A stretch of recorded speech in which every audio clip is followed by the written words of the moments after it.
There's a major threat to our future that I think we need to address. And we've always known about it. But I guess for the sake of maintaining our comfort levels as a society, not rocking the boat too much, we've made the decision not to take it too seriously. Unfortunately, within society, we have to live amongst people who make life a little more difficult for the next person. And who are we kidding? Sometimes a lot more difficult for the next person. And I get it. I mean, for the most part, and for most people, life is good.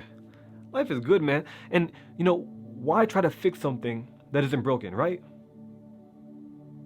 Except, it is broken. As a matter of fact, there's a lot broken within society.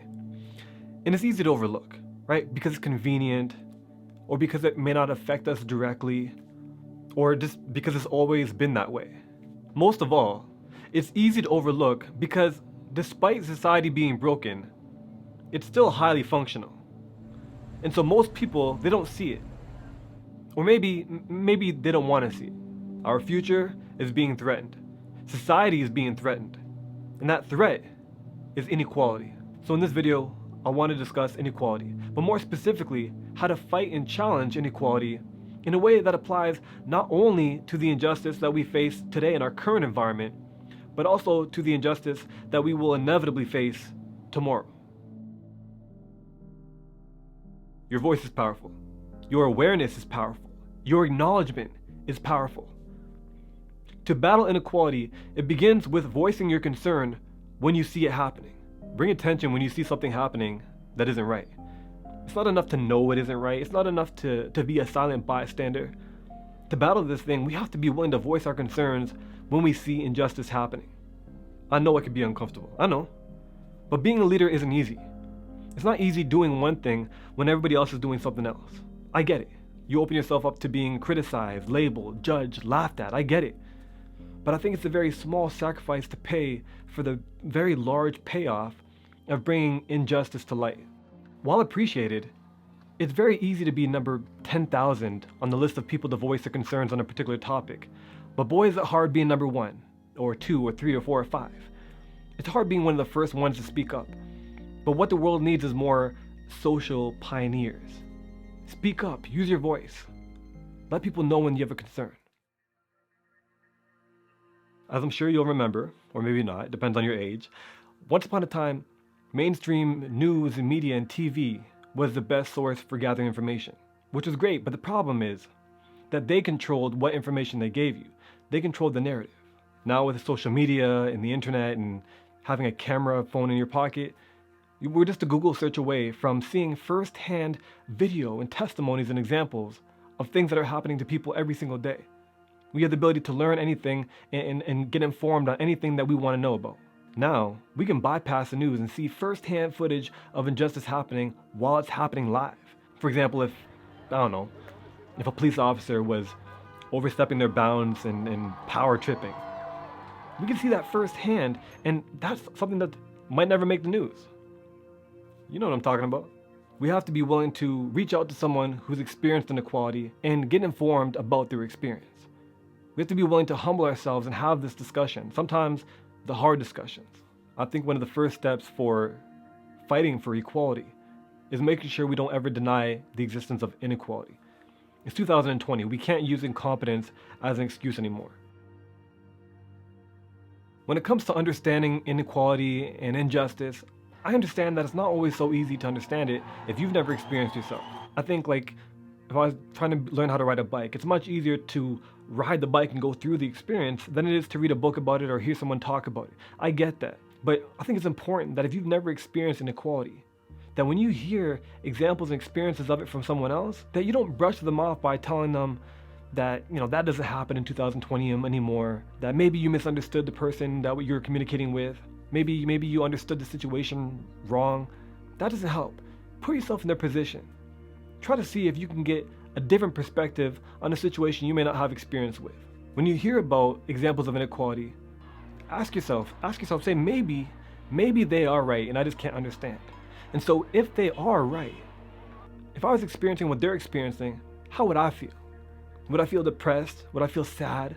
Would I feel angry? Would I feel frustrated and enraged? How would I feel? And then how much more would I feel those emotions if people that I told that experience to didn't believe I was experiencing it? How would I feel? Would I be cool with it? Would I be calm? Ask yourself. For thousands of years as human beings, we've used stories to share and spread information. So it's important that in order to help fight for equality, that if you've experienced injustice, that you share your story with people. And if you've never experienced it, then share the stories of people you know. It's 2020. Right now, you're probably familiar with the Black Lives Matter movement, the fight for racial and systematic equality. And right now, more than I've ever seen in my life, every time I go on social media, you're hearing personal, first-hand testimonies of experiences. You're seeing people break down and cry over things that happened 20 years ago.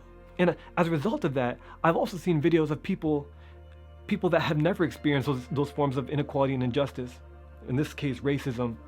And they're crying from the realization of what other people they know have gone through. The stories that have been shared was powerful, and for them to be educated and for them to get informed on what's happening all around them that they might have never noticed before. Stories are powerful. They humanize, they inform people, they educate people in a way that sticks, that appeals to their emotions.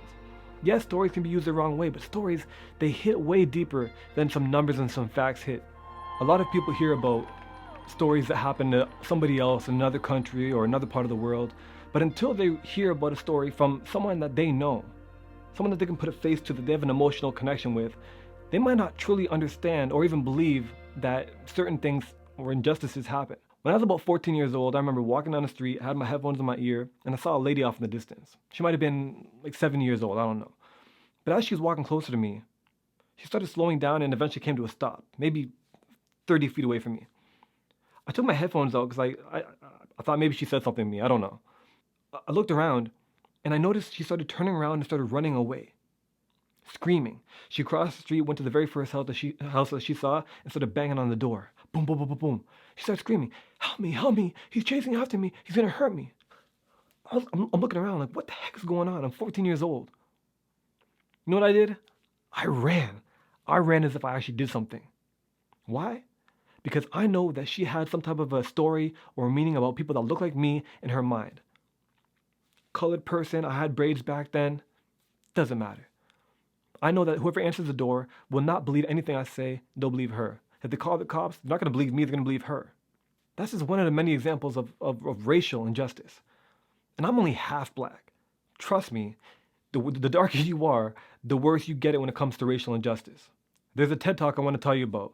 It's by a woman by the name of Chimamanda Adichie. It's called The Danger of the Single Story.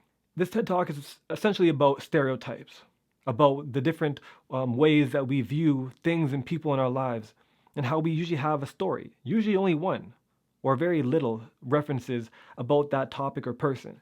And we use that to define their whole existence. And there's a quote from that TED Talk that I've heard long before I've actually heard the talk, but I've always remembered. The problem with stereotypes is not that they're untrue, but that they're incomplete. And this single story is used as the only story. It's an amazing TED Talk. I can't get into it here, but definitely go YouTube it, check it out. It's very moving. I want you to remember that nothing and no one has a single story. And so by you sharing your story, you can add a new dimension to someone's otherwise 2D and flat perspective on life. There's many ways for you to support a cause. The most obvious is financially, funding a cause. Another way you can support a cause is by using your body. You can show up for things like protesting, for volunteering. Another form of showing up is with your brain. Just by researching and informing yourself, that's showing up. You can show up with your voice. You can teach people, you can inform people, you can share your concerns. This is a big way for showing up. You can show up with your ears. You can lend emotional and mental support to people, listening to their experiences, being a shoulder for them to lean on. You can show up with your time, just volunteering, right? Contributing in a way that you're not doing it for the money. You're doing it to support the thing that you are passionate about, that injustice. I know it can be overwhelming being aware of a lot of injustice and inequality that's going on all over the world and feeling like you can't help every cause. And that overwhelm can lead to a form of paralysis where you just feel like you don't want to take action on anything because you don't know where to start. I totally get it, I do. Here's my suggestion to you. Don't worry about fighting all the causes and all the injustice and all the problems in the world. Instead, focus on your problems. And let me explain. When I say your problems, I don't mean the problems that affect you. When I say your problems, I mean the injustices in the world that when you hear it, it does something inside of you. When you hear it, it gets into your mind and it never leaves. You find yourself thinking about it. You go to sleep thinking about it. You want to tell people about it. When you see it come up in the news, you just feel like something needs to be done. And when you feel that way, that's your problem. Now, it doesn't mean that all the other problems aren't important, because they are. But there's only so many hours in a day. There's only so much you can do. So you have to pick the causes that light you up. And sometimes a cause or an injustice might appeal to you more because you've experienced it personally, or you have friends that experienced it, or family. Maybe you come from a community or country where that's a big problem. Maybe you're highly educated or highly skilled on that particular thing. You have access to resources that can help that cause. Whatever it is, find out what your problem is based on that definition I just gave you. And don't allow yourself to get overwhelmed by everything that's going on. It's a lot. People get into mental health gets affected, let's say. Depression can set in sometimes. So don't let the awareness that the world is full of injustice stop you from taking action. Any action is better than no action at all. Just remember, the future of tomorrow is dictated by the actions that we take today. Any revenue that this video makes on YouTube, it's going towards funding Black Lives Matter Toronto. I'll also leave a link to the website if you want to donate directly down in the description here. And if you don't have money to support, that's fine. Just by liking this video, just by leaving a comment below, leave a comment below saying, I support the fight for equality. Again, there are many injustices in the world. Right now, I'm really passionate about fighting for rights for people of color, racial and social inequality. And I'm a big believer that the Black Lives Matter movement is really a support for all lives matter, because progress with the BLM movement is progress for the indigenous. It's progress for all people, because systematic racism, for us to be able to reform and bring equality to that system, it benefits all people. Again, thank you for watching this video. Please share. I know it will help a lot of people, and keep on fighting for equality.